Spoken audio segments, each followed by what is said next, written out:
Bien, San Agustín de Trinitate, libro 9, capítulo 7, número 12. No sé si tú, Emilio o Sebastián, quieren resumir en 2 minutos en dónde habíamos llegado, en qué punto, o sea, en qué conceptos estábamos ayer, para el Génesis, que no estaba.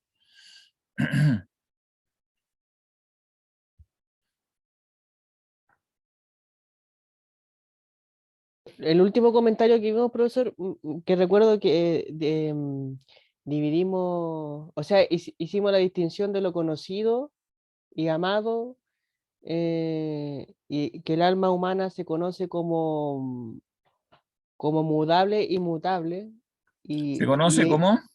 como mudable y como mudable y mutable. Espera, No sé espera, si espera, pero explica. ¿Se conoce como mudable o como inmutable? como mudable y mutable, no inmutable. Ah, ya. Y, Pero, y, pe- y es- pero descubre al mismo tiempo algo inmutable, ¿no? O sea, ella sí, se conoce a sí misma como algo mudable. Eso decía en el capítulo sí, pero anterior. este ejercicio lo hace a través del conocimiento de una verdad inmutable, como que se ve en ella. O sea, como que hace como una comparación con ella, con lo que entendí. Todo lo Cla- que conozco lo hago a través de la verdad inmutable. Claro, ella se conoce a sí misma y se ama a sí misma no como algo inmutable, porque ella es mutable, ¿no? Entonces, ella cuando forma el concepto de sí misma, forma el concepto de algo mudable. Sin embargo, descubre en sí misma cómo debe ser en base a las razones eternas. O sea, las reglas de cómo las cosas deben ser son inmutables, ¿no? Y entonces ella se conoce a sí misma como mutable, pero a la luz de reglas que son, en cambio, eternas, porque son reglas inmutables que dependen de las razones eternas, ¿no? Claro, son reglas, criterios o reglas, ¿no? Esto que dice criterios son, también se podría traducir con regla, regulis, de naturaleza completamente distinta, ¿no? O sea, porque son inmutables, que permanecen de manera inmutable por sobre nuestra mente, ¿no? O sea, no son una parte de nuestra mente, son algo que ilumina nuestra mente, pero desde arriba, ¿no? Porque es como, bueno, y hace la comparación con el sol también, ¿no? Es como el sol, o sea, la mente se encuentra, esta imagen es bonita, ¿no? Se encuentra, nuestra mente es como una montaña cuya cumbre, ¿no? Está donde se ve la luz despejada del sol, ¿no? Se ve la luz serenísima arriba, la luz serena despejada del sol arriba. Y en cambio, abajo se ven las nubes, ¿no? Que representan los seres mudables, contingentes, ¿no? Que por lo tanto se conocen de un modo más oscuro, pero se conocen siempre a la luz de esos principios de la mente que en cambio son eternos y que entonces la mente, el intelecto, la parte superior de la mente, eh, contempla, intuye, ¿no? De un modo directo, por lo tanto, como si fuera un cielo siempre despejado, ¿no? Y después hace una comparación con un caso práctico, ¿no? La nube y el sol, ¿no? Un caso práctico puede ser que yo amo a una persona porque la considero buena, honesta, leal, etcétera, etcétera.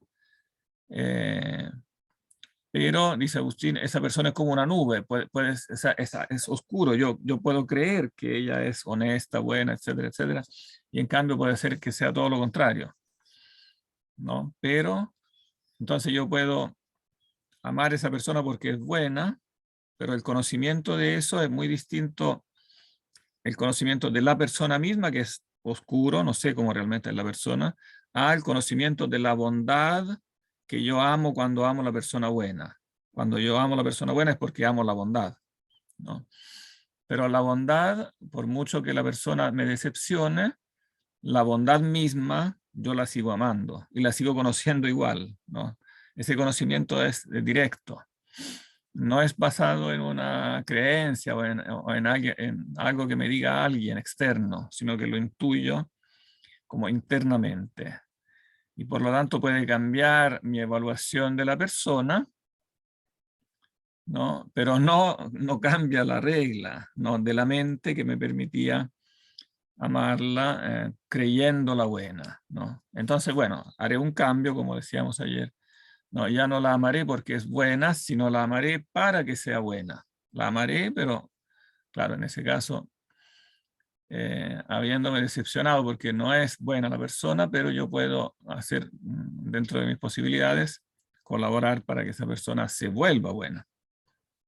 Porque siempre la regla del bien queda fija. Entonces, si la persona no es buena, el trabajo que hay que hacer es hacer que sea buena, ¿no? O eso puede valer para uno mismo. Uno mismo puede como decepcionarse a sí mismo, quizás creer que era bueno y después portarse mal, etcétera, pero queda inmutable la regla, el amor al bien. Y por lo tanto, si no me amo porque soy bueno, pero puedo amarme para ser bueno.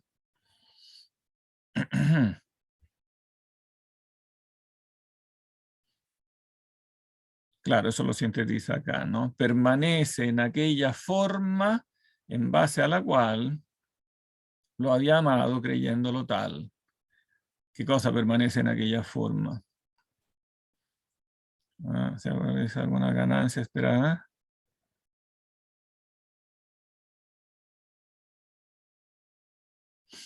Voy a controlar la traducción porque aquí como que falta el sujeto. Permanece en aquella forma.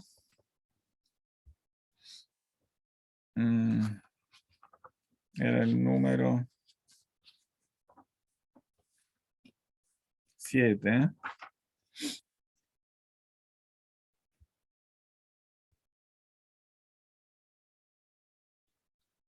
7:11.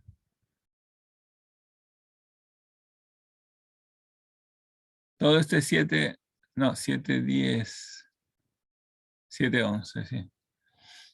Todo toda esta parte es importante.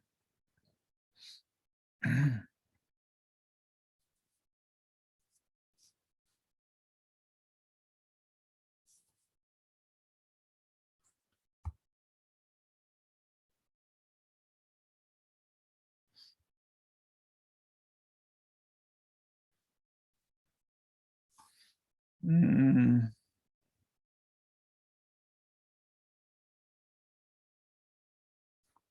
no, es correcto. En aquella forma permanece.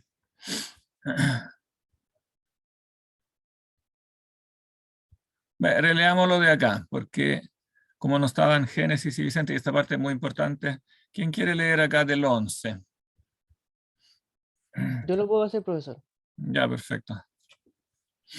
Pero es diferente, pero es diferente si yo bajo aquella niebla o dentro de ella fuera separado como de un cielo límpido, o bien, tal como suele ocurrir en los montes altísimos, gozando entre ambos del aire despejado, viera tanto a luz, A la serenísima, luz. Mm. a- viera tanto a la luz serenísima arriba y las densísimas nubes abajo. En efecto, ¿de dónde se inflama en mí el ardor del amor fraterno cuando escucho que algún hombre ha tolerado los tormentos más duros por la belleza y la firmeza de la fe? Y si ese hombre me es indicado con el dedo, deseo tomar contacto con él, conocerlo, establecer una amistad. Por lo tanto, si se da la posibilidad, me acerco, le dirijo la palabra, converso con él, expreso mi afecto hacia él, con las palabras que puedo, y recíprocamente quiero que en él se dé y se exprese el afecto que él tenga hacia mí y entretejo un abrazo espiritual basado en la creencia, puesto que no puede investigar tan rápidamente y ver a fondo su interioridad. Amo por lo tanto al hombre fiel y fuerte con amor puro y fraterno. Claro, Pues está basado en la creencia, ¿no? Es un amor basado en la creencia.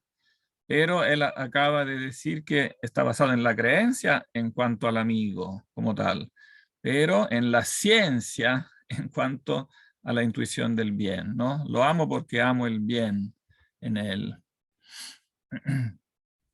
Sigue nomás. Pues si entre nuestras conversaciones se me revele o incauto de algún modo se delate que o crea cosas equivocadas incluso acerca de Dios y también en aquello desee algo carnal y haya soportado aquellos tormentos por tal error, ya sea por la codicia de una ganancia esperada, ya sea por la vana avidez de la alabanza humana.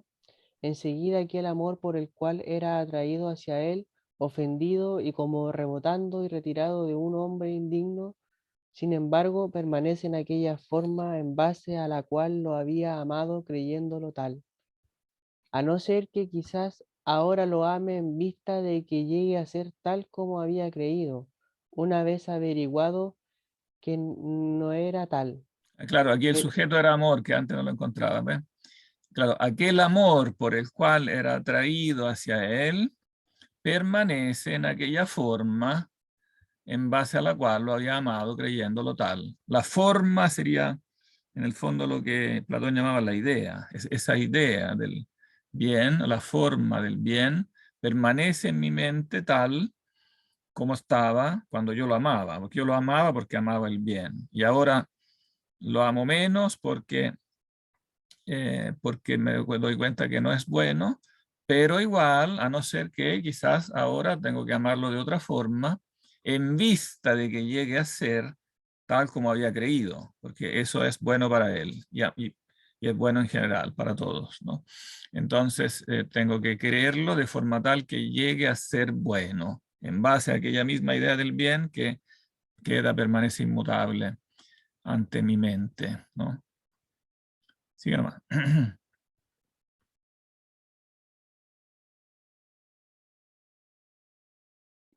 estaba hablando sin... Pero en ese hombre nada ha cambiado, sin embargo, puede cambiar para llegar a ser lo que yo había creído que él ya fuese. Por otro lado, en mi mente ha cambiado por cierto la estimación misma acerca de él, que era de un modo y ahora es de otro modo, y el mismo amor, que ha bajado desde la intención de disfrutar hacia la intención de aconsejar bajo la orden superior de la justicia inmutable. Pero pero la forma misma de la verdad, firme y estable, en la cual podía disfrutar del hombre creyendo lo bueno, como también me preocupo de que sea bueno, gracias a la misma luz de la incorruptible y purísima razón, inunda con imperdurable, no, imperturbable eternidad a la vez la visión de mi mente y esa nube de la imagen interior que veo desde arriba cuando pienso en el mismo hombre al que había visto. Ah, aquí es importante esto del disfrutar, que no lo comentamos ayer. Em, Voy a verificar cuál es el verbo acá. Por otro lado, en mi mente ha cambiado, por cierto, perfruendi, sì, frui. Idem amor ad intenzione perfruendi ad intentionem consulendi.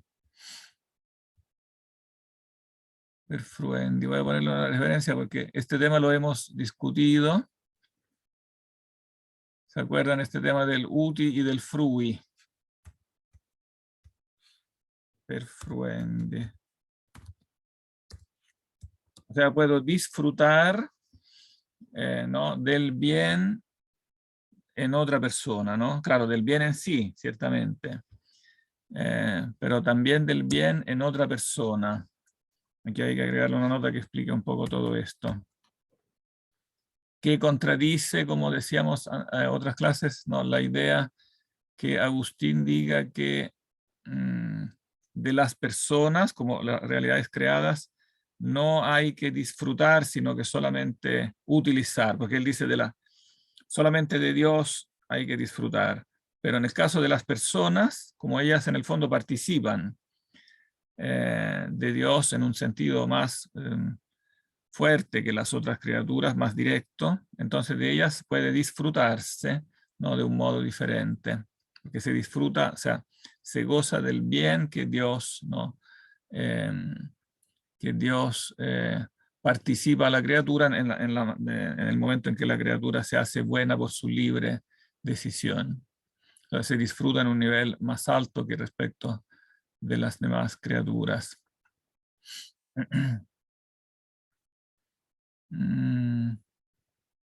Claro, en este caso no puedo disfrutar del bien si me doy cuenta que la persona es mala y paso a la intención de aconsejarlo, ¿no?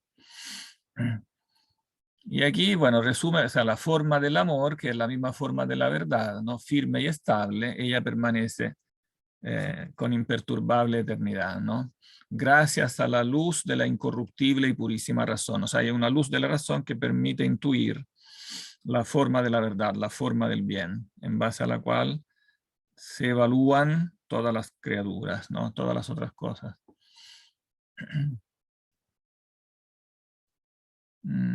Y bueno, ahora hace un ejemplo en cambio de una cosa material.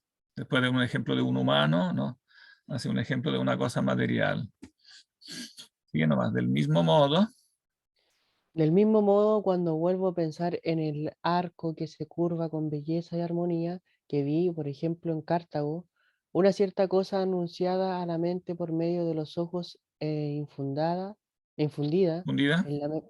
en en la memoria, produce una visión imaginaria, una imagen mental. Pero observo otra cosa en la mente, según la cual aquella cosa me gusta y a partir de la cual, incluso si no me gustara, la podría corregir. Por lo tanto, juzgamos de estas cosas según aquella y la vemos con la mirada de la mente racional. Pero estas cosas, o bien las tocamos como presentes con el sentido del cuerpo, o bien recordamos las imágenes de las cosas ausentes fijadas en la memoria, o bien a partir de las semejanzas de estas fingimos cosas tales cuales nosotros mismos, si quisiéramos y pudiéramos, haríamos también en práctica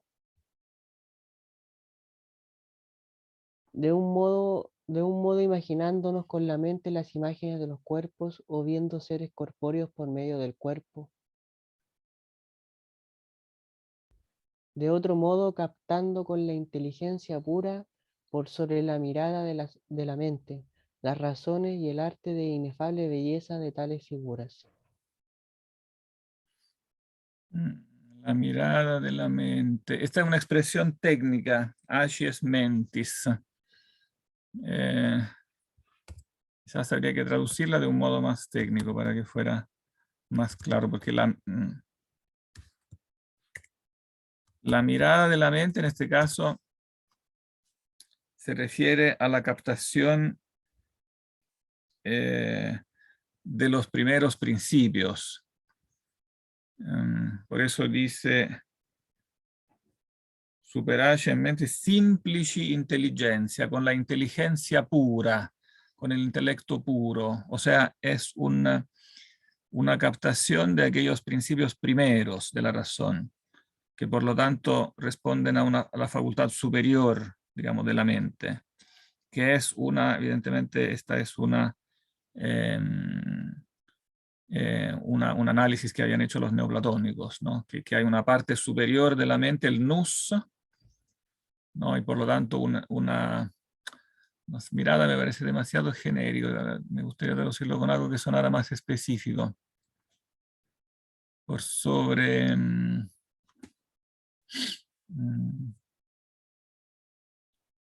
se me ocurre nada. Porque H es, claro, en el lenguaje común es la mirada, ¿no? Pero aquí es la mirada en un sentido muy específico. Hace aquí de nuevo el recorrido del conocimiento de las cosas, ¿no? Primero yo conozco las cosas por medio de los ojos, ¿no? O sea, más que la conozco, la cosa, digamos, recibo datos, ¿no? La cosa es anunciada a la mente, recibo datos de la cosa por medio de la sensación, ¿no? Y eso produce una imagen mental, lo que los escolásticos llamarán el fantasma, ¿no? La imagen mental. Pero después en la mente intuyo, yo conspicio lo traduje con intuyo, porque esa intuición es algo como directo, simple, es la evidencia de los primeros principios de la mente. No, intuyo otra cosa en la mente, los primeros principios. Vamos a ponerlo en una notita.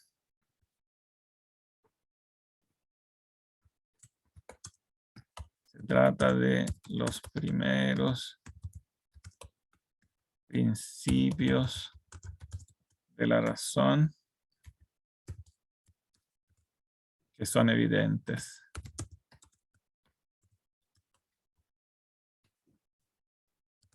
Objeto de intuición. Por intuición entiendo un conocimiento directo, un conocimiento simple. Diferente, por ejemplo, al conocimiento, no sé, del teorema de Pitágoras, que es complejo.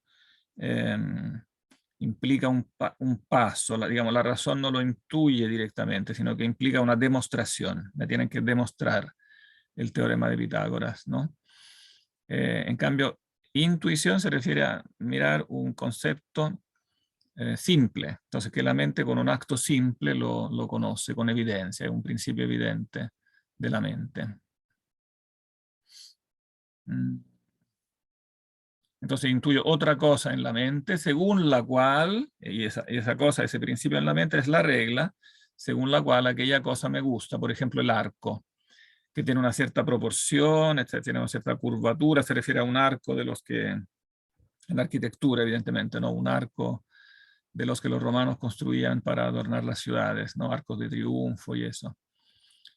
Y entonces, claro, a mí me gusta el arco. ¿Por qué me gusta? Porque tiene una cierta proporción. Esta proporción, en último término, es una entidad matemática, ¿no? A mí me gusta, lo que me gusta es la entidad física, el arco. Pero ¿por qué me gusta? Porque detrás está esa como proporción matemática que lo gobierna, ¿no?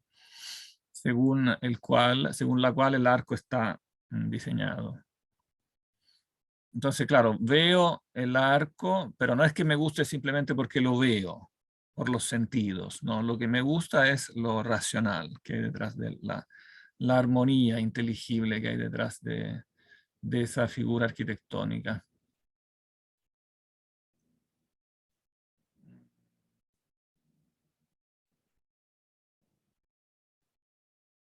Pero estas cosas, claro, bien las tocamos como presentes con el sentido del cuerpo, o bien recordamos las imágenes de las cosas ausentes, o bien a partir de la semejanza de estas las fingimos cuando no están, ¿no?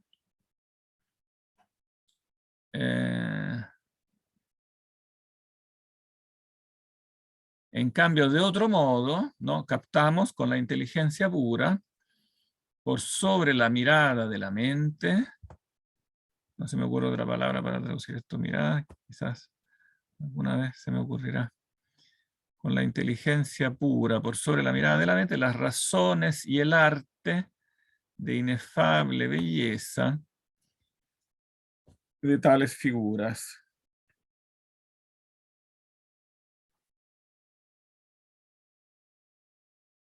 Literalmente, el arte inefablemente bella. El arte inefablemente bella, de inefable belleza, de tales figuras. Bien. Hoy sigamos porque sigue con el mismo tema. No sé si quiere leer Sebastián. Yo leo. Perfecto.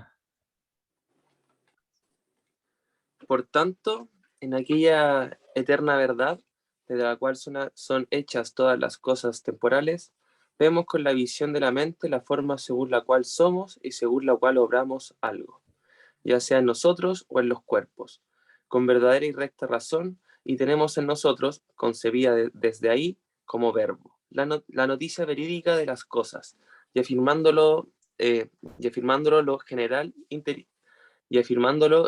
interiormente, sin que al nacer se aleje de nosotros. Por otro lado, cuando hablamos a otros, utilizamos el servicio de la voz y de otro signo corporal, mientras que el verbo permanece interiormente, a fin de que, por medio de un recordatorio sensible, se haga también en el alma del oyente algo tal cual es aquello que no se aleje del alma del que habla. Por lo tanto, nada hacemos por los miembros del cuerpo en nuestros hechos y palabras con los cuales o aprobamos o desaprobamos las costumbres de los hombres, que no hacemos proceder de un verbo imitado interiormente en nosotros. No, emitido. Perdón, eso mismo. Voy a leer de nuevo eso.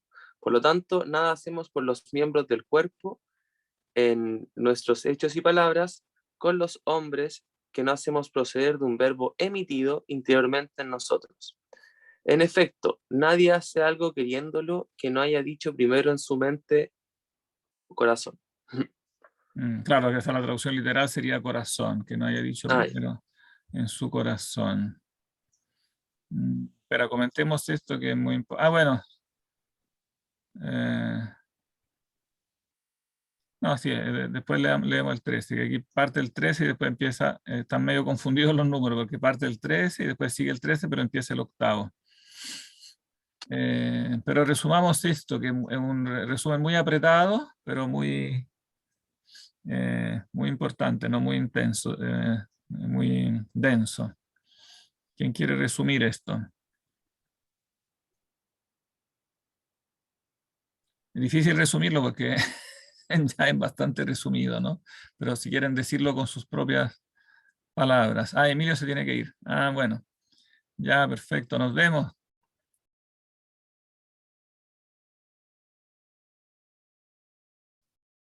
Le toca resumir quizás a Vicente.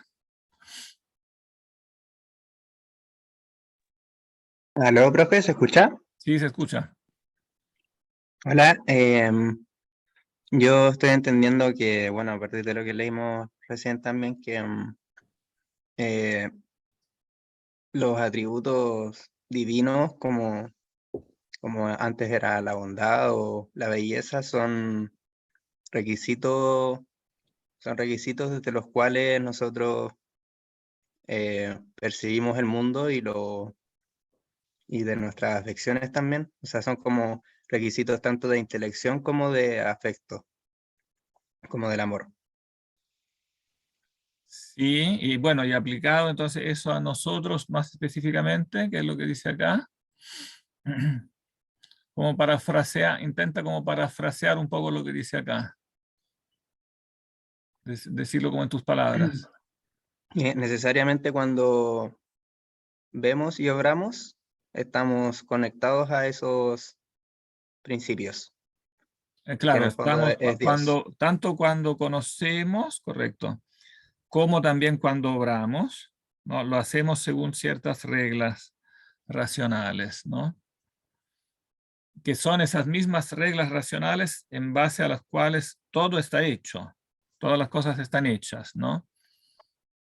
Porque, claro, en aquella eterna verdad desde la cual son hechas todas las cosas temporales, vemos con la visión de la mente la forma según la cual somos y según la cual logramos algo. O sea, hay en nosotros un concepto que refleja la eterna verdad, que es como una impresión de la eterna verdad, que nos permite, ese concepto de la mente nos permite obrar y conocer al mismo tiempo las cosas, ¿no? O sea, o más bien al revés. Primero conocerlas, ¿no? Nos permite conocer las cosas y en base al conocimiento actuar, ¿no? ¿Por qué nos permite actuar ese concepto que está en nosotros? Porque es una emanación de esa misma verdad en base a la cual las cosas efectivamente están hechas. Y entonces por eso las cosas funcionan en base a esa verdad. Y entonces tenemos en la mente esa misma regla que procede de la eterna verdad que hizo todas las cosas. Por eso podemos conocer las cosas y por eso podemos obrar bien a todos los niveles, ¿no? En nivel, digamos, técnico, como operación técnica, podemos saber cómo funcionan las cosas y por lo tanto podemos, por ejemplo, construir máquinas o utilizar las fuerzas de la naturaleza. ¿no? Y al mismo tiempo actuar éticamente, o sea, querer a los demás, ¿no? En base a estos mismos principios que gobiernan la realidad. Entonces vemos las cosas en aquella eterna verdad, no porque contemplemos directamente a Dios, sino porque en la mente naturalmente hay como una impresión de la primera verdad. Impresión que no es otra cosa que los primeros principios de la mente, ¿no? Oh, y de ahí, bueno, que él llama verbo, tenemos en nosotros como verbo la noticia verídica de las cosas.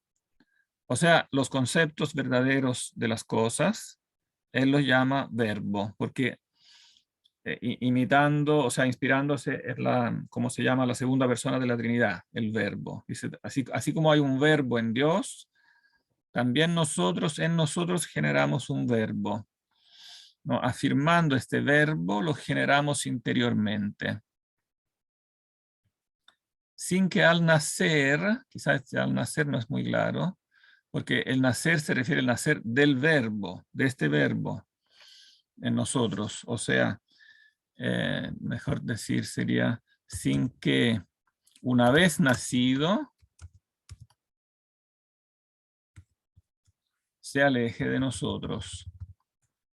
O sea, cuando yo, por ejemplo, formulo el concepto de gato, este concepto de gato, él lo llama verbo, y es un verbo generado en nosotros, pero no como en la generación física, que cuando uno nace, después se corta el cordón umbilical y se separa de la madre.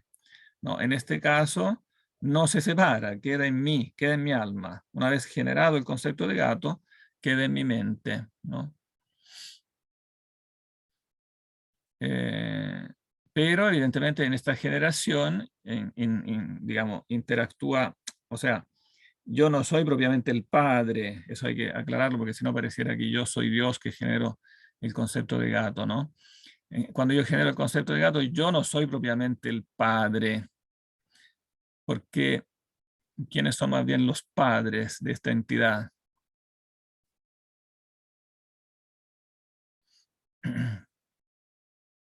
Como cuando se genera el concepto de gato, siguiendo esta metáfora de la generación, ¿quiénes son los padres? ¿Se entiende la pregunta? No, profe, no lo entiendo bien. Porque de lo que dice acá, tomado así aisladamente, podría entenderse como que yo soy el padre del concepto del gato. Porque el verbo es la noticia verídica de las cosas. O sea, lo mismo que nosotros llamamos, los medievales llamarán, y nosotros seguimos llamando, los conceptos de las cosas, ¿no? Profe, Entonces, pero una pregunta, pero sigue habiendo una diferencia entre los conceptos, por ejemplo, o sea, los conceptos divinos, como la bondad, la belleza, la justicia, etcétera, tienen, son de naturaleza metafísica superior a la de, por ejemplo, el concepto de gato, porque el concepto de gato requiere de cierta experiencia empírica, digamos, mientras que los otros ya vienen impresos. claro, ¿Estaría bien eso?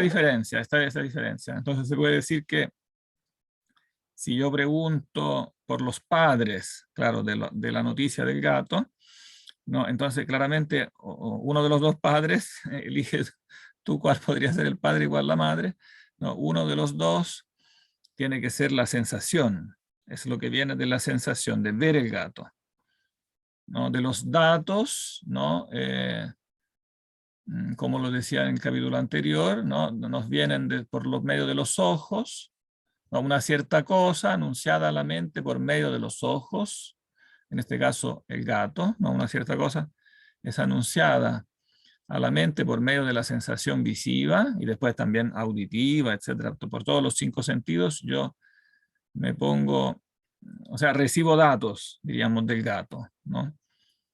Pero al mismo tiempo, el otro padre de este concepto es evidentemente, como lo acaba de decir, la regla de la mente, los primeros principios de la mente, con los cuales yo analizo los datos sensibles y formo en la mente el concepto de gato.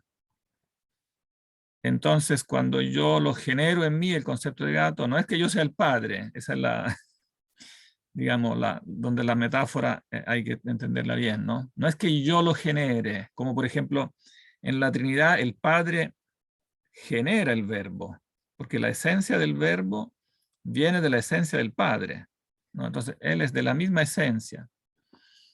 Pero cuando yo genero el concepto de gato no es de la misma esencia mía. Porque como lo hemos siempre repetido, los conceptos tienen un estatus metafísico diferente porque son eternos, ¿no? El concepto de gato es eterno, como el concepto de triángulo, etcétera, como todos los conceptos. Entonces, como el ser humano es finito, él no puede generar lo infinito. Entonces, más bien se genera en mí, diríamos, ¿no? Se genera en mí el concepto de gato, pero sin que yo sea verdaderamente el padre ni la madre, o sea, no, porque, claro, hay una acción mía, es cierto, hay una acción mía, porque yo lo formo, tengo que hacer un trabajo. Tengo que hacer un trabajo para formarlo, pero es más bien como el trabajo del que conecta, del que hace, del que sintetiza elementos que no proceden de mí. Porque ni los datos que vienen de los sentidos proceden de mí. Claro, los sentidos que elaboran esos datos son míos, ¿no? Entonces, mis sentidos filtran, evidentemente reciben ciertos datos, y no otros. Por ejemplo, cuando yo veo el gato, recibo con los ojos ciertos datos, que no son los mismos que recibiría, por ejemplo, una máquina de rayos X, que recibe rayos diferentes, ¿no? A los ojos. Entonces mis sentidos filtran de algún modo, reciben algunos datos, no todos los datos que vienen de la cosa, pero después la razón, mediante los principios de la razón lo elabora. Entonces, claro, hay un trabajo que yo hago, pero no es propiamente el trabajo generativo, porque el ADN del verbo, de este verbo que se genera, no viene propiamente de mí, ¿no? Porque se genera desde estos principios que están en la mente, ¿no?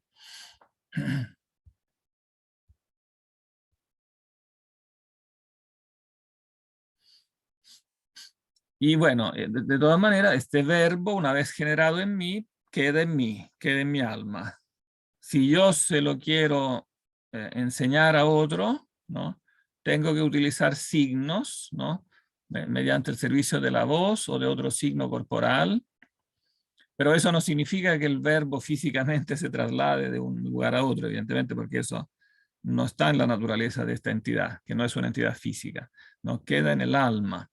Lo que yo hago es dar una seña para que el oyente en su alma, ¿no? Se haga también en el alma del oyente algo tal cual es aquello que no se aleja del alma del que habla. O sea, el oyente a su vez tiene que generar en sí, ¿no? El mismo concepto.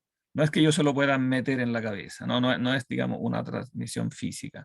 Es un signo mediante el cual yo me refiero a aquello que se generó en mi alma para que el otro también sea estimulado a generar en su alma el mismo concepto verídico, ¿no? Esa es como en máxima síntesis su teoría digamos, del signo, ¿no? Del signo en relación con el verbo interior, que en otras palabras, en otras obras, él lo llama, no, bueno, en esta misma obra hacia el final, en el libro 15, que yo ya les aconsejé leer ayer, si bien no es estrictamente obligatorio, pero les aconsejo mucho leer el libro 15, entre otras cosas, porque resume un poco toda la obra, sirve como resumen general, y también porque, bueno, el libro 15 es el último, por eso ahí resume toda la obra, bueno, y entra un poco más en detalle también de esta generación del verbo interior, que es algo muy interesante, que él lo llama verbum mentis o verbum cordis.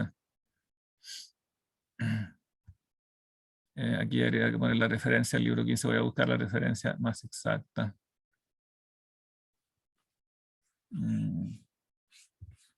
Verbum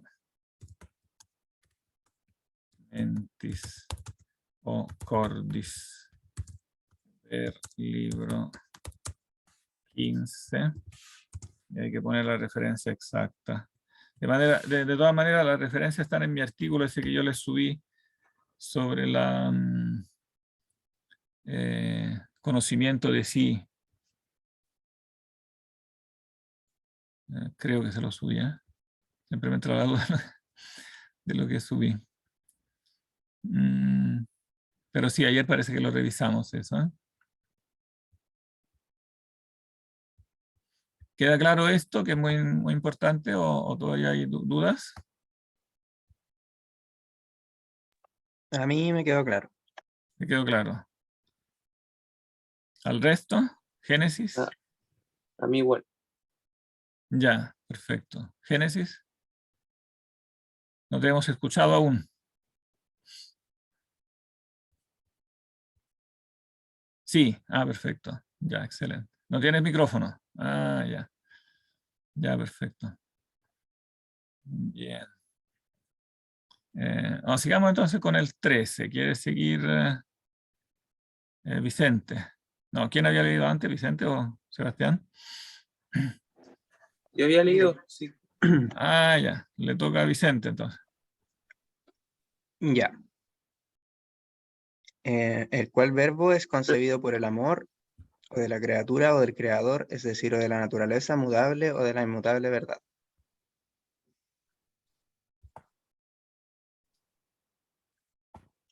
Génesis hizo una pregunta igual en el chat. Perdón, que aquí. Hizo una pregunta. Ya, espera que aquí me equivoqué.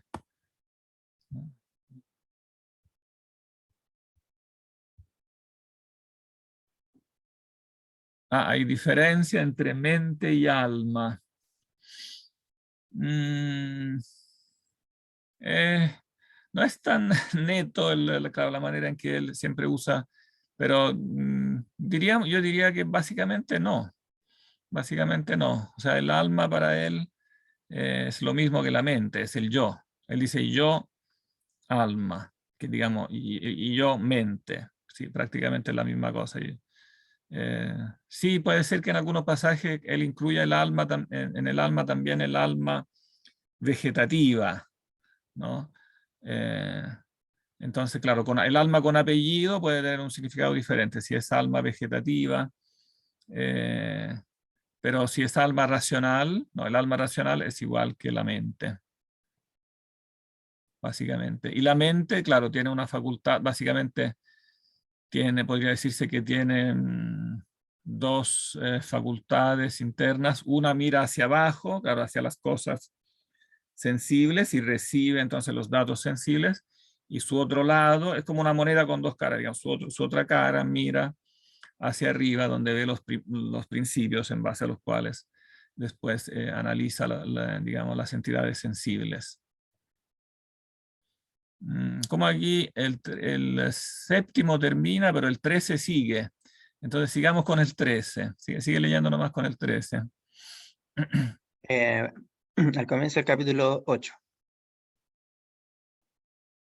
Por lo tanto, o por la concupiscencia o por la caridad, no porque no haya que amar a la criatura, pero si aquel amor es referido al Creador, ya no será concupiscencia, sino caridad.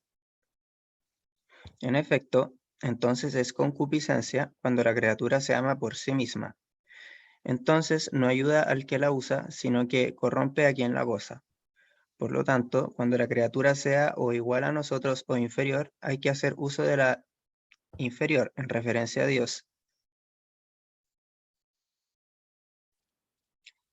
De la igual, ahí falta una palabra, profe.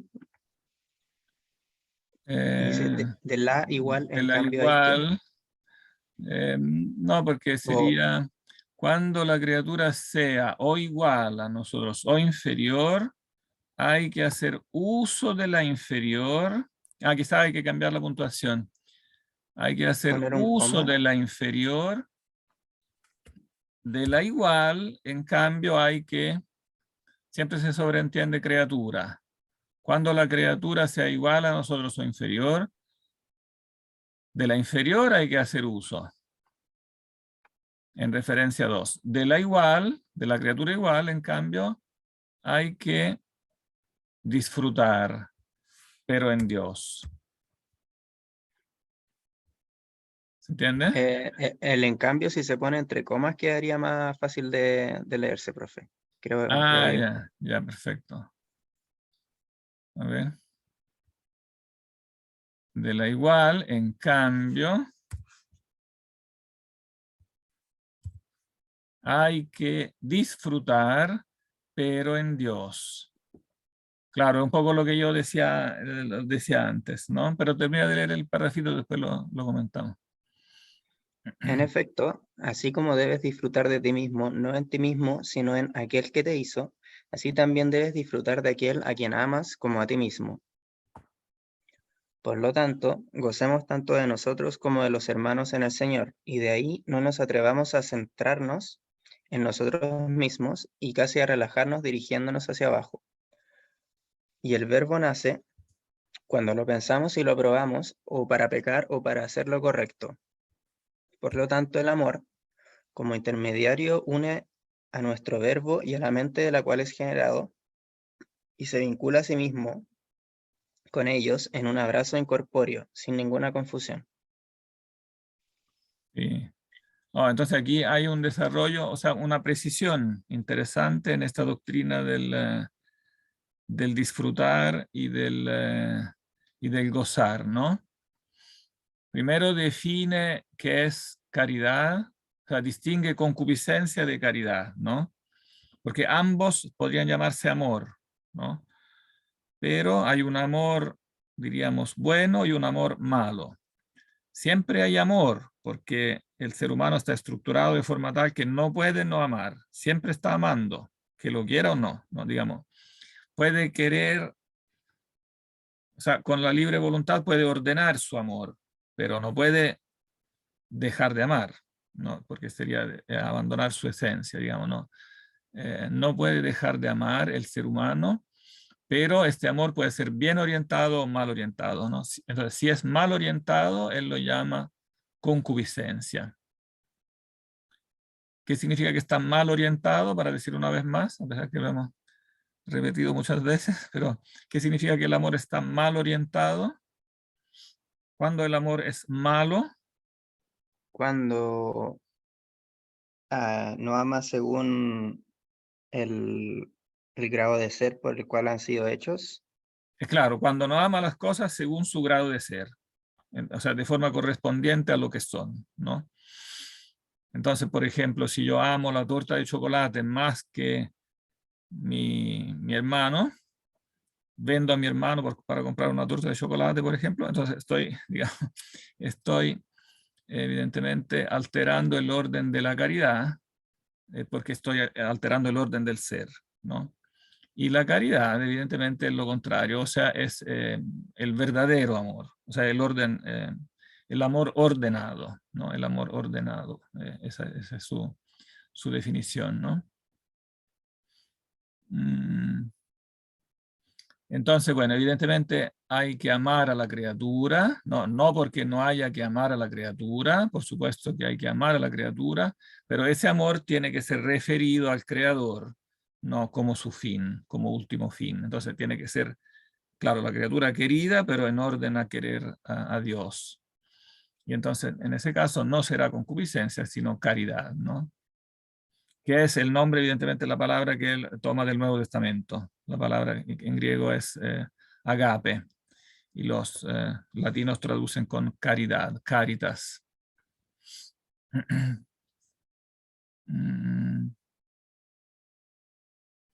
En efecto, profe, entonces y es concupiscencia. concupiscencia, ¿Ah? una pregunta, profe, concupiscencia viene de cupiditas, De Cupíditas, claro. y cupiditas viene a su vez del griego. Claro, podría decirse que es la traducción de eros, es el eros, ¿no? Ok.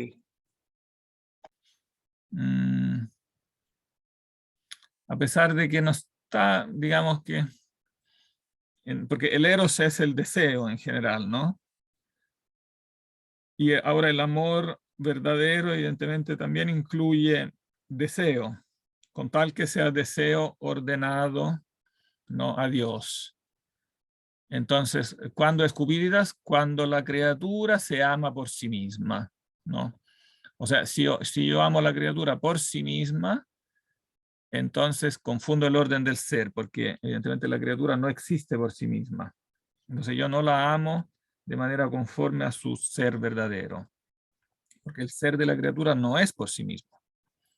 es por otro, porque participa de otro y es finalizado a otro, ¿no? Entonces, si yo lo amo por sí mismo, hago de esa criatura un Dios, pongo la criatura al nivel del Dios, ¿no? Bueno, yo lo usamos incluso en el lenguaje ordinario cuando decimos que un tal cantante, por ejemplo, es un ídolo. Un ídolo significa que lo estoy poniendo en el lugar de Dios, ¿no? Es lo que la Biblia llama, ¿no?, la idolatría, poner otra cosa en el lugar de Dios. Entonces, cuando yo hago eso, esa cosa no me ayuda, no ayuda al que la usa, sino corrompe a quien la goza. O sea, yo quiero gozar esa cosa en el sentido de que la he transformado en un absoluto y pienso que en ella voy a encontrar la felicidad. Pero no voy a encontrar la felicidad porque no es metafísicamente posible que encuentre la felicidad en algo finito y por lo tanto me corrompe, me hace malo, digamos, porque en definitiva me hace infeliz.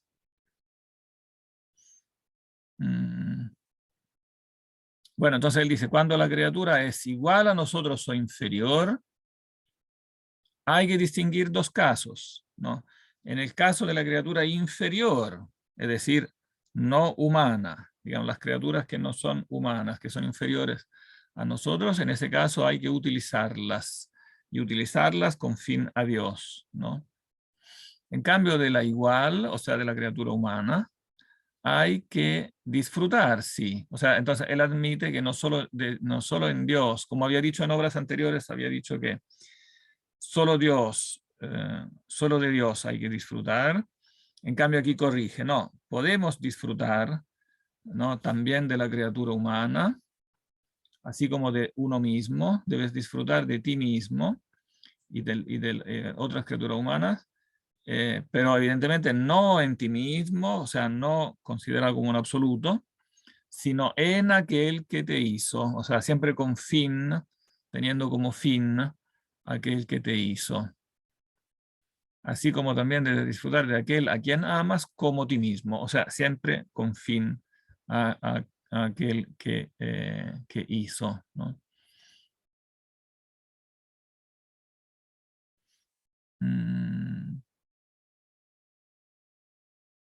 No sé si es claro esto. Sí, para mí sí, profe. Ahora yo sigo pensando que necesita una pequeña corrección, no, porque creo que cuando dice que hay que hacer uso de la criatura inferior, ¿no?, pareciera que excluya que se pueda gozar de la criatura inferior. Y yo creo que eso es incorrecto, porque o sea, con tal que eso se haga no como último fin, no como buscando la felicidad última en eso, ¿no?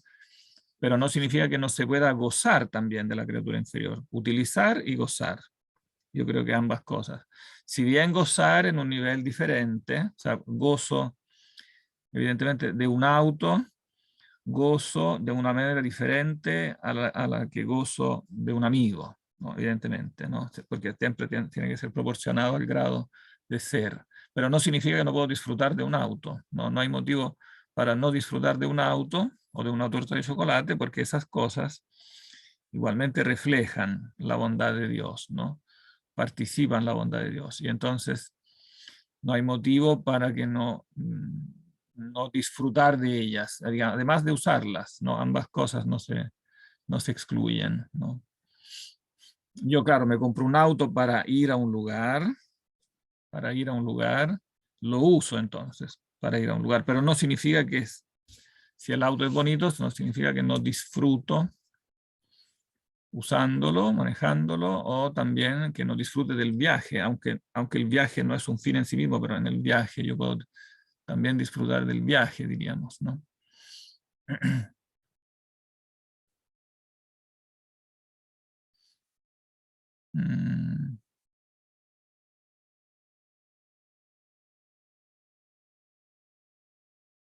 Oh, bueno, y en la segunda parte de esto, él entonces explicita la componente del amor en esta generación del verbo, en este verbo que generamos en nosotros. cuando lo pensamos y lo aprobamos para pecar o para hacer lo correcto, ¿no? Entonces ahí interviene el amor, ¿no? El amor como intermediario une la mente con el verbo que la mente genera, ¿no? Y se vincula a sí mismo con ellos en un abrazo incorpóreo sin ninguna confusión. O sea, está siempre el amor también como intermediario en esta generación del verbo. Vicente. Profe, estaría bien entender el verbo en nosotros como cualquier concepto que haya en nuestra mente. Claro, exactamente, sí. Es cualquier concepto que nace en nuestra mente. Entonces lo que está diciendo aquí es que cualquier concepto que nace en nuestra mente también está vinculado con la facultad del amor. Claro, no es solo el conocer, sino que siempre se genera en función de amar de alguna manera esa cosa, ¿no? O sea, no es nunca el acto de conocimiento desvinculado de esa otra facultad que es el amor, ¿no? Claro, evidentemente, cuando amamos este verbo, dentro del verbo está incluida la cosa de la cual es verbo, ¿no? La cosa de la cual es concepto, ¿no? Porque amamos, claro, no el concepto por sí solo, amamos la cosa misma mediante el concepto.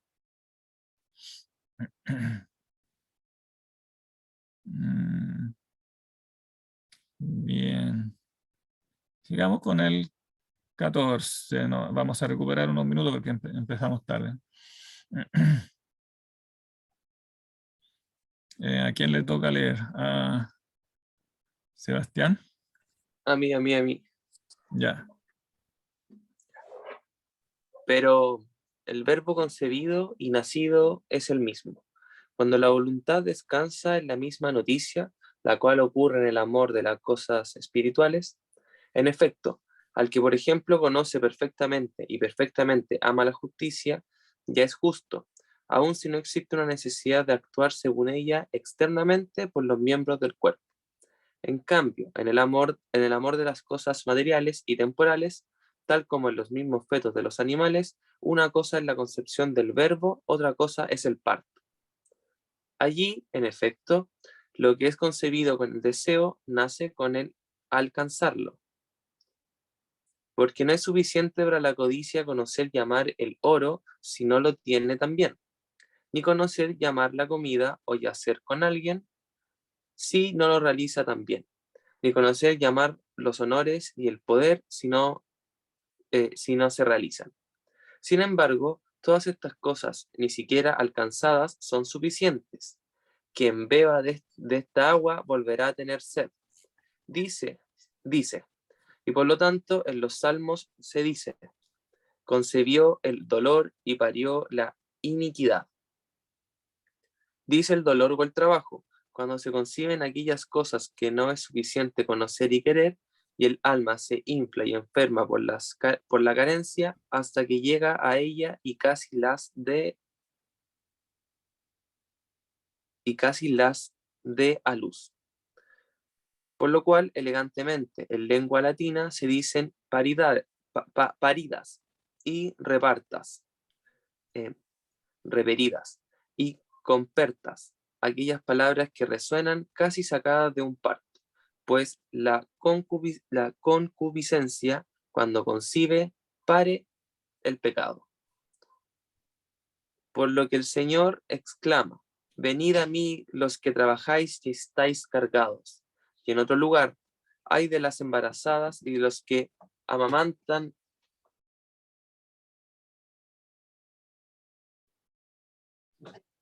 Perdón, disculpen, justo me había interrumpido. Ay de las embarazadas y de las que amamantan en aquellos días. Por lo tanto, como refería al parto del verbo, todas las cosas, tanto las bien hechas como los pecados, dice, por tu boca será justificado y por tu boca será condenado, queriendo entender con boca no lo visible, sino la boca interior, invisible, del pensamiento y del corazón. Sí. ¿Qué dice acá? Quizás Vicente lo quiera resumir.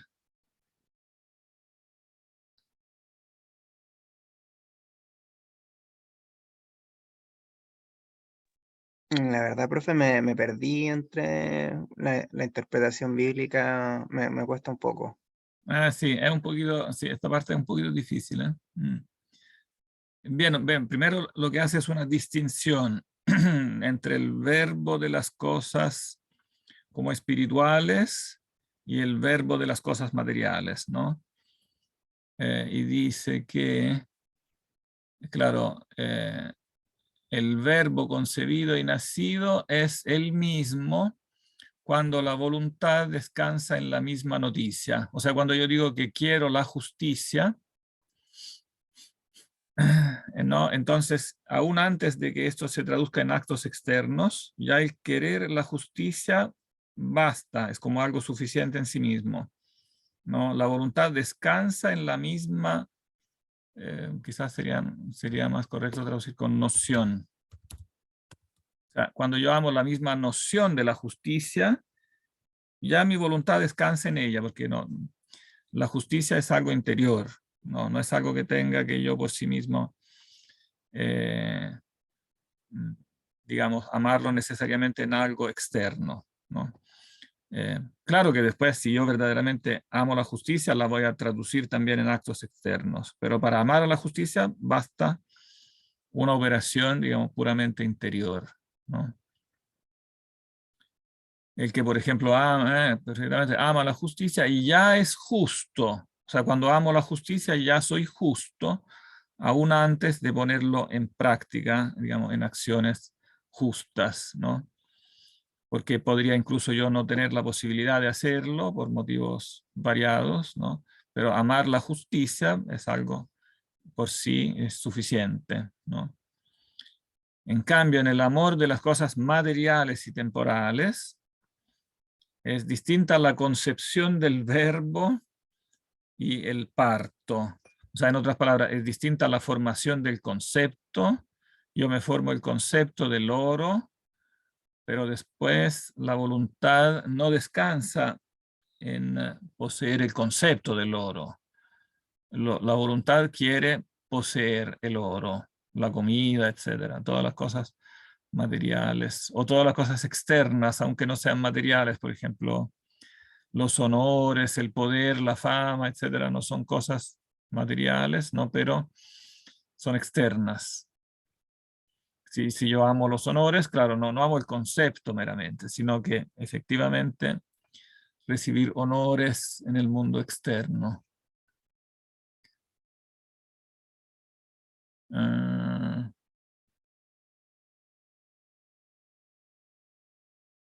Bueno, y eso compara, hace la similitud bíblica con claro, el feto y el parto, ¿no? O sea, el concepto, el puro concepto sería como el feto, que es concebido cuando se concibe el verbo, el concepto, pero después el parto sería la realización externa de lo que corresponde a ese concepto.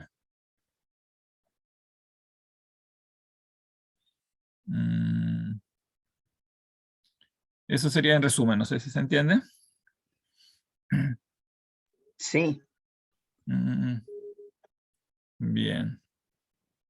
Bueno, evidentemente las cosas, está siempre la misma contraposición, las cosas materiales, claro, aun cuando yo las consiga, una vez que yo formulo su concepto, después consigo esa cosa en la práctica, evidentemente tampoco las cosas materiales son suficientes, ¿no? Tampoco me dan la felicidad.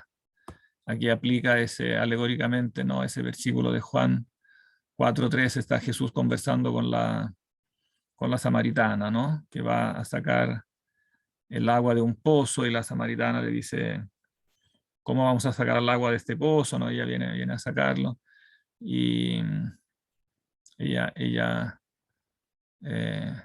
le ofrece de beber, ¿no?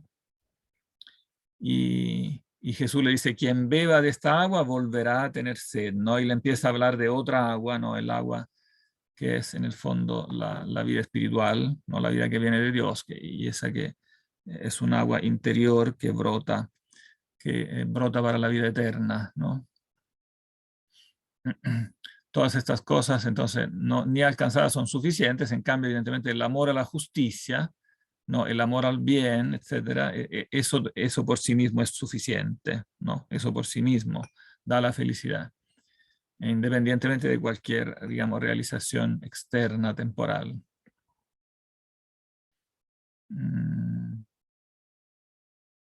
Bien. Y leamos otro numerito, ¿eh? Si no están apurados. ¿Quieren leer otro numerito? Vamos a ver qué tan largo es el numerito. No es, sí, medianamente largo, pero sigamos otro poquito, si quieren. ¿Tienen tiempo? Yo sí puedo al menos. Ya, perfecto. Leamos entonces el 15. ¿A quién le toca? A mí. Perfecto. Ya. Por lo tanto, correctamente se investiga si toda noción es un verbo o lo es solamente una noción amada. En efecto, conocemos también las cosas que odiamos, pero no hay que decir que son concebidas ni paridas por el alma, las cosas que no nos placen. En efecto, no todas las cosas que de cualquier manera nos tocan son concebidas, de manera que son solamente conocidas, pero no son llamadas verbos de los que ahora tratamos. De un modo, efectivamente, se llaman verbos los que ocupan espacios temporales con las sílabas, ya sea que sean pronunciadas o pensadas. De otro modo, todo lo que es conocido se dice verbo impreso en el alma. Cuando puede ser extraído de la memoria y definido, a pesar de que la cosa misma no plazca, de un tercer modo, cuando place lo que se concibe con la mente. Según este género de verbo, hay que tomar lo que dice el apóstol. Nadie dice Señor Jesús, sino en el Espíritu Santo. Mientras según la otra noción de verbo, dicen esto también aquellos de los cuales el mismo Señor dice, no todo el que me dice Señor, Señor, entrará en el reino de los cielos. Sin embargo, a pesar de que las cosas que odiamos rectamente nos disgustan y son rectamente reprobadas, su reprobación es aprobada y place y es un verbo. Y no nos disgusta la noción de los vicios, sino los vicios mismos. Pues me agrada lo que conozco y defino lo que es la intemperancia, y este es su verbo. Tal como los vicios son conocidos en el arte y rectamente es aprobada su noción cuando el conocedor discierne la especie y la privación de la virtud, así como afirmar y negar, y ser y no ser, y sin embargo, ser privado de la virtud y caer en el vicio es condenable. Y definir la intemperancia y decir su verbo pertenece al conocimiento moral. En cambio, ser intemperante pertenece a aquello que es condenado en base a ese conocimiento.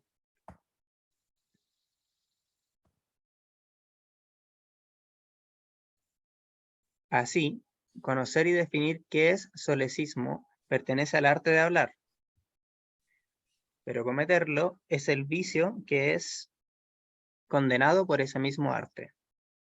Por lo tanto, verbo es aquello que ahora queremos entender e insinuar, una noción con el amor. Así pues, cuando la mente se conoce y se ama, su verbo se une a ella con el amor. Y como ama la noción y conoce el amor, también el verbo está en el amor y el amor en el verbo, y ambos están en el que ama y dice. ¿Hasta ahí, profe, o leo ese párrafo del 16? No, quizás podríamos primero resumir esto. Este es un punto interesante, lo podría resumir Sebastián.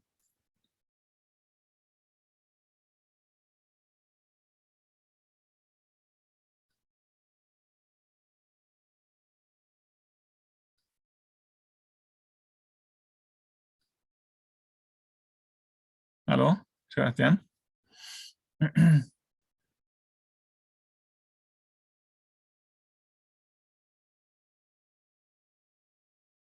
No, parece que no nos escucha. Aquí volví, Ah, ahí volviste. pero Ah, ya. sí, ¿quiere que resuma?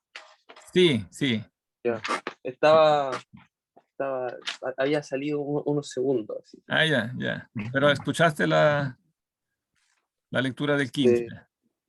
No escuché la lectura, pero no alcancé a escucharla. Ah, ok. Ah, entonces no lo puedes resumir. Ya, yo voy a tratar de resumir. Claro, ahí él se pregunta si si toda noción es un verbo o lo es solamente una noción amada. O sea, en el fondo entra el tema de las nociones que son de cosas negativas, ¿no? Por ejemplo, la noción de un pecado. Pareciera que las cosas que no nos gustan o que son malas, pareciera que no son amadas. Entonces, pareciera que aquí está haciendo una distinción, ¿no?, entre dos diferentes clases de verbos, como si hubiera verbos, o sea, conceptos de las cosas amadas y conceptos de las cosas no amadas, ¿no? Así parece definirlo al final. Claro, o sea, verbo es aquello que ahora queremos entender e insinuar, una noción con el amor, ¿no? Porque siempre tiene que haber esta trinidad, en definitiva, ¿no? Y entonces pareciera que siempre tiene que haber amor.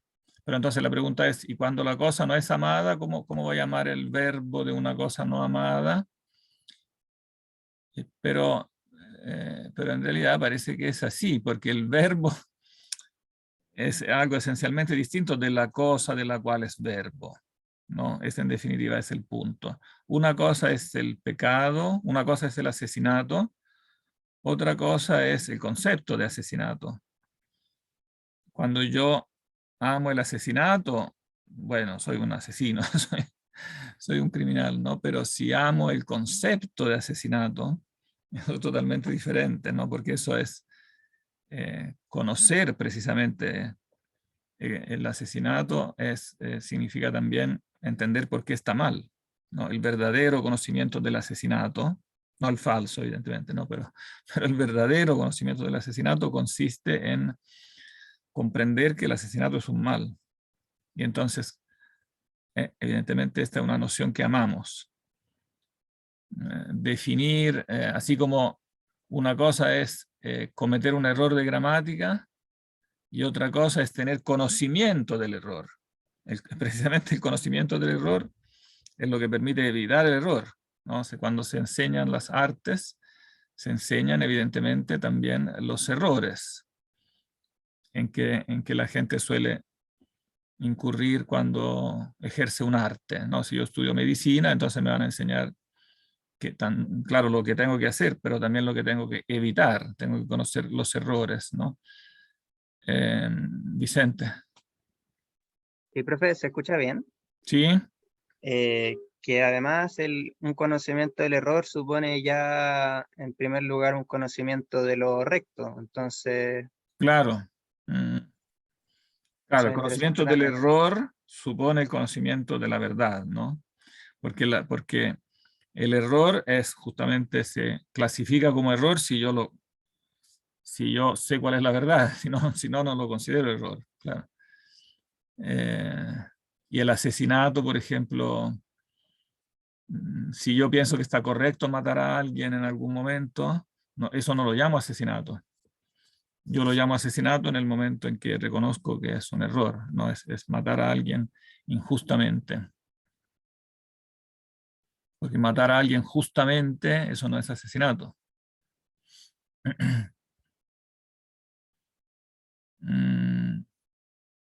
Entonces, claro, conocerlo como error implica conocer la verdad de esa cosa, ¿no? Y por lo tanto yo creo que aquí hay como una pequeña incongruencia, ¿no? Porque pareciera que hay verbos que se aman y verbos que no se aman, pero después del razonamiento que él hace queda claro que todos los verbos se aman, tanto los verbos de las cosas que me gustan como los verbos de las cosas malas o que no me gustan. De todas maneras son amados porque todos reflejan la verdad, ¿no? Y la verdad siempre se ama, no necesariamente se ama, ¿no? O de todas maneras se debe amar. No son llamadas, pero claro, contradice a lo que dice acá. No todas las cosas que de cualquier manera nos tocan son concebidas, de manera que son solamente conocidas, pero no son llamadas verbos. Claro, y claro, yo le pondría una nota aquí diciendo, no, ¿Qué le puse? Sí. Esta afirmación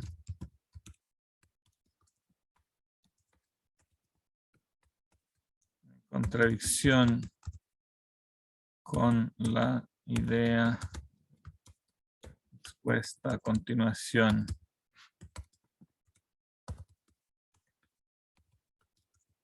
Según la cual también el concepto de los males es necesariamente amable. Dicho muy en resumen, ¿no?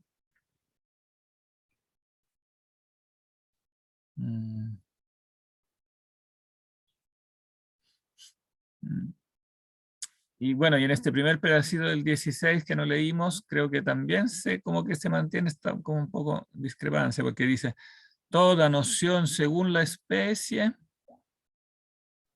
es semejante a la cosa que conoce. Es semejante a la cosa que conoce.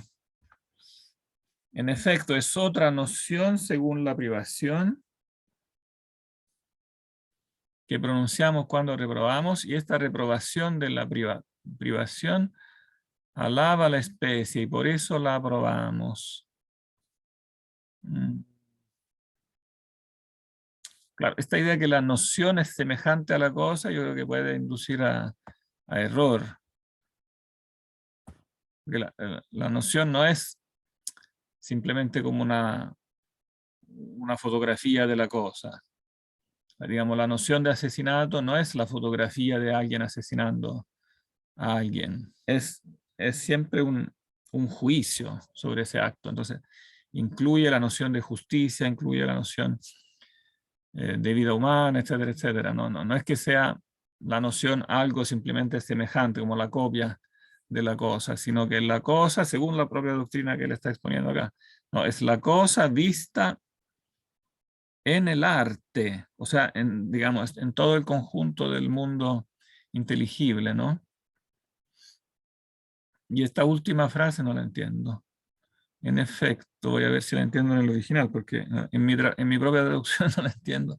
En efecto, es otra noción según la privación que pronunciamos cuando reprobamos, y esta reprobación de la privación alaba a la especie y por eso la aprobamos. Creo que hay un problema en la traducción. Como la traducción no me deja, voy a leer el texto original. Sed omnis secundum speciem notitia, similis est eirei quam novit. Bueno, y eso es claro, esta frase aquí. Aquella cosa que conoce. Est enim alia notitia secundum privationem, quam cum improbamus loquimur, et ec privationis improbatio speciem laudat. Ideoque approbatur. Otra noción según la privación que pronunciamos cuando reprobamos. O sea, sí, es un poco, yo creo que aquí resume, pero en forma un poquito oscura, lo que antes explicábamos. O sea que, claro, cuando yo defino el asesinato, lo defino según una privación. Aquello por lo cual es malo. Por lo cual entonces reprobamos el asesinato. Y esta reprobación de la privación alaba la especie. O sea, valora digamos, la especie en base a los criterios de la justicia y por eso la aprobamos. No es muy clara la frase, pero traduce bastante literalmente. Voy a ver cómo traduce Arias.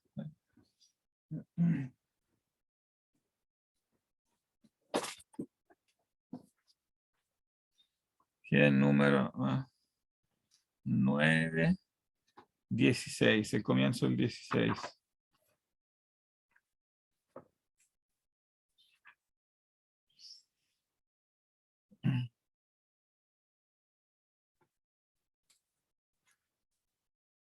Mas todo conocimiento es, según la especie, semejante al objeto que se conoce. Semejante al objeto que se conoce. Un poquito diferente, pero ahí no veo tanto problema. Existe además un conocimiento según la privación, que expresamos al desaprobar una cosa. Y esta repulsa de la privación es un elogio de la idea, y por eso se alaba. Tiene el alma una cierta semejanza con la especie conocida. Ora le agrade, ora le ofenda su privación, que es la frase siguiente. Yo creo que el numerito que sigue lo explica mejor, ¿eh? Claro, aquí yo quiero cambiarla con la traducción. En efecto, es otra la noción. Es otra la noción según la privación que pronunciamos cuando reprobamos. Leamos este pedacito del 11 porque yo creo que aclara este último concepto. ¿Tienen todavía unos 5 minutos? Yo sí. Ya, perfecto. ¿Quieres leer este 11? Hasta terminar el 16. Sí, hasta terminar tanto el 11 como el 16.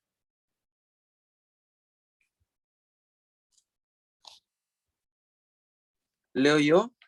Perfecto. Ya.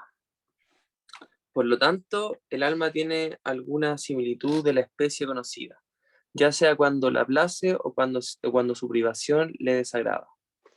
Por lo cual, por cuanto conocemos a Dios, somos semejantes, pero no hasta la igualdad, pues tampoco lo conocemos tanto cuanto Él se conoce a sí mismo. Y del mismo modo que cuando aprendemos los cuerpos por medio de los sentidos del cuerpo, se produce en nuestra alma alguna semejanza de ellos. ¿Qué es la fantasía de la memoria? En efecto, de ningún modo los cuerpos mismos están en el alma cuando los pensamos, sino sus semejanzas. Por lo tanto, cuando los aprobamos en lugar de ellos, erramos. De hecho, el error es la aprobación de una cosa en lugar de otra. Sin embargo, la imaginación del cuerpo en el alma es mejor que aquella especie del cuerpo, en cuanto aquella está en una naturaleza mejor, es decir, en una sustancia vital, como es el alma. Del mismo modo, cuando conocemos a Dios, a pesar de que nos volvamos mejores de lo que éramos antes de conocer, sobre todo porque la noción misma, también placentera y dignamente amada, es un verbo y se produce, mediante aquella noción, una cierta semejanza de Dios, sin embargo es inferior porque esta es una naturaleza inferior. Por cierto, el alma es una criatura, mientras que Dios es el creador, lo cual se deduce que cuando la mente misma conoce y aprueba Sí, espera un poquito. Sí. Sí, Conoce y aprueba, sí. se conoce y aprueba la misma noción, es su verbo. O sea, claro, cuando se deduce que cuando la mente misma conoce y aprueba, la misma noción es su verbo, sí. De modo que ésta le sea del todo par e igual, y recíprocamente, porque ni la noción es de esencia inferior, tal como la del cuerpo, ni es superior, como la de Dios. Y como la noción tiene semejanza con la cosa que conoce, esto es, con aquella de la cual es noción, esta noción, con la cual la mente que conoce es conocida, tiene perfecta e igual semejanza con ella. Y por lo tanto, es tanto imagen como verbo, porque se expresa de ella cuando al conocer se iguala a ella misma y lo que es generado es igual al que genera. Yo creo que aquí también hay un problemita, pero primero resumamos. Quiere resumir Vicente.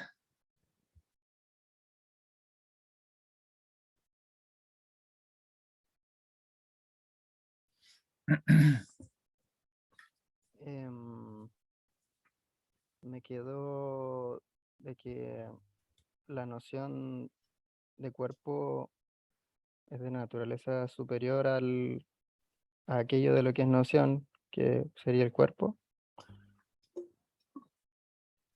Claro, dice, cuando yo tengo la imagen de un cuerpo, entonces, claro, la imagen que tengo es superior al cuerpo mismo.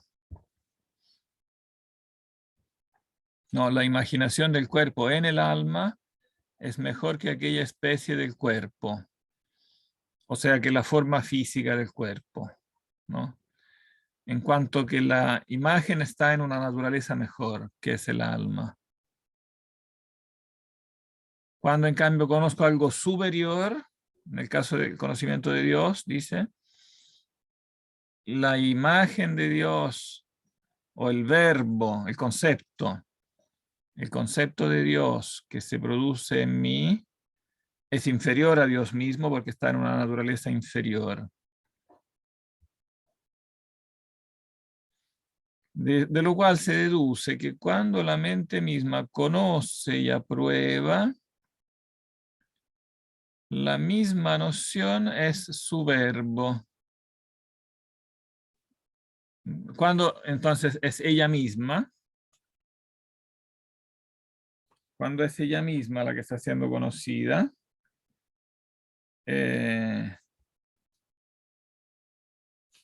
aquí traduce cuando la mente, cuando el alma se conoce y aprueba su ciencia, la misma noción es su verbo, de modo que ésta le sea del todo par e igual. O sea, cuando la mente conoce su propia esencia, estaría diciendo. ¿Cómo es el original acá? Sí, al final del 16. Ex quo colligitur, quia cum se mens ipsa novit, se mens ipsa novit, pero entonces falta una cosa en la traducción. Se mens novit et amat, Cuando la mente misma se ei conoce y amore aprueba. verbum eius. Aquí faltaría el se, cuando la mente misma se conoce y aprueba. Se conoce, claro, se conoce y aprueba.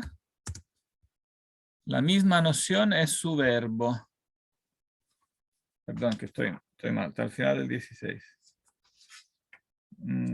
Ex quo colligitur, quia cum se mens ipsa novit atque approbat, sic est eadem notitia verbum eius, ut eisit parum nino et equale. Aquí está, según mi apreciación, está el mismo problema que veíamos ayer, como y la vez anterior, yo creo. Que la noción de la mente sea algo en el mismo nivel que la mente misma. Pero eso en base a sus propios principios tiene un problema, ¿no? ¿Se acuerdan que lo mencionamos? Yo no recuerdo bien. Que digamos que la noción para formarse necesita ser generadas dentro de digamos, de los primeros principios que son impresión del verbo. Y por lo tanto, la noción de la mente no está en el mismo nivel que la mente. Porque la mente, La noción es superior. la mente como subjetiva, claro, está en el nivel del ser creado, ¿no? En cambio, la noción de la mente es la mente misma, pero juzgada a partir de la verdad eterna. Entonces, en el nivel inteligible. Entonces, digamos, tiene un estatus diferente como noción, que siempre es superior. Por sí misma es superior, ¿no? Al ser creado. Entonces no tiene perfecta e igual semejanza con ella. Claro, yo creo que aquí hay un problema.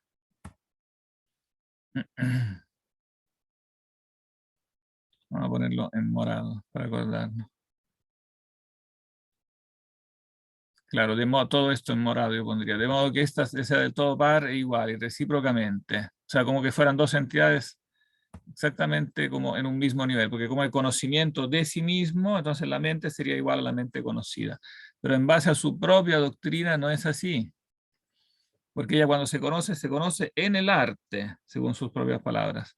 Y la mente en el arte, entonces está en una sustancia superior, según el propio razonamiento que hace acá. Podríamos sintetizar eso en una notita que después se puede desarrollar más.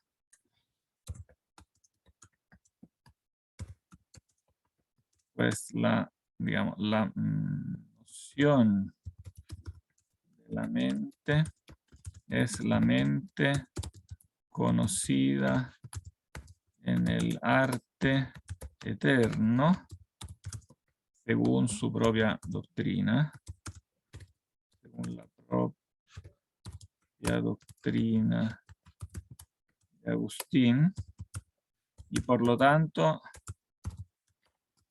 existe, es vista, digamos, en una esencia superior.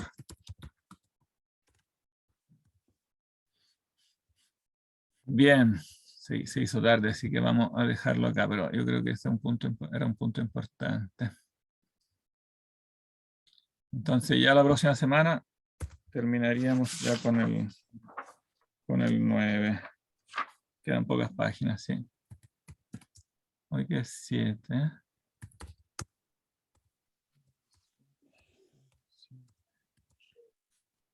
Ya, perfecto. Bien.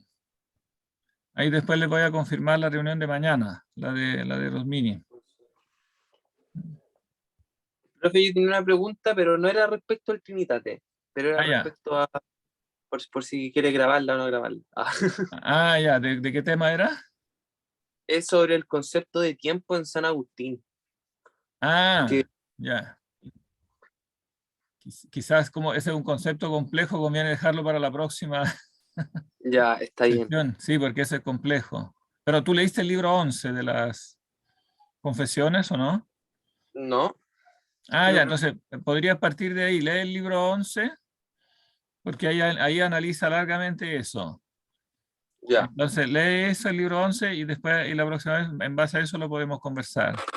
Pero Bacán. ese libro lo analiza muy, muy bien todo este tema del tiempo.